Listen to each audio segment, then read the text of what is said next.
আসসালামু আলাইকুম ওয়া রাহমাতুল্লাহি ওয়া বারাকাতুহু নাহমাদুহু ওয়া নুসাল্লি ওয়া নুসাল্লিমু আলা রাসূলিহিল কারীম আম্মা বা'দ।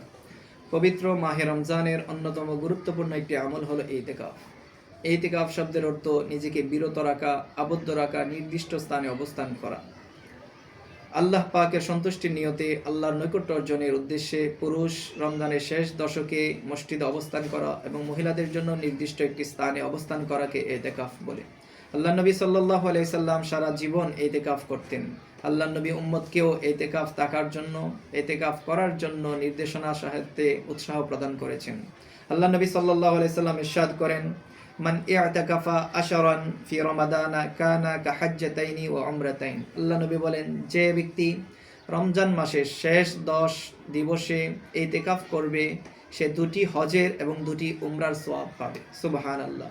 দেখুন, আমরা যদি দুটি হজ করতে চাই, দুটি উমরা করতে চাই, আমাদের কত টাকা পয়সার প্রয়োজন, কত কষ্টের প্রয়োজন, শারীরিকভাবে আমাদের সুস্থতা থাকার প্রয়োজন। কিন্তু আমাদের কপালে যদি রমজানের শেষ দশকে ইতিকাফ করতে পারি, আমরা হজেরও সওয়াব পাচ্ছি, দুটি উমরারও সওয়াব পাচ্ছি। সুবহানাল্লাহ।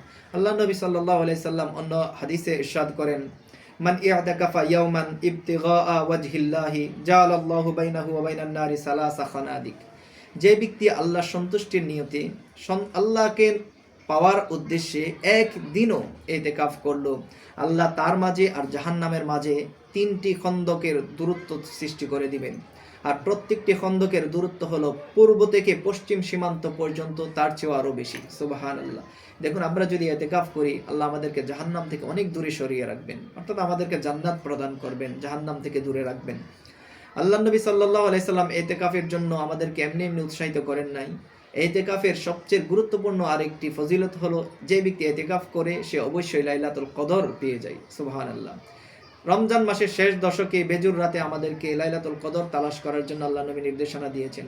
আর যে ব্যক্তি 10 দিন টানা ইবাদত করবে, আল্লাহ করতে করতে কাটাবে, কোরআন তেলাওয়াত করবে, তাসবিহ তাহলিল পড়বে, দুরূদ শরীফ পড়বে, ইবাদতের মাধ্যমে 10 দিন কাটিয়ে দিবে, সে তো অবশ্যই লাইলাতুল কদর পেয়ে যাবে। আর যে লাইলাতুল কদর পেল, সে যেন 1000 মাস থেকে ইবাদত করার চেয়ে আরো ফজিলতপূর্ণ কাজ সে করে ফেললো।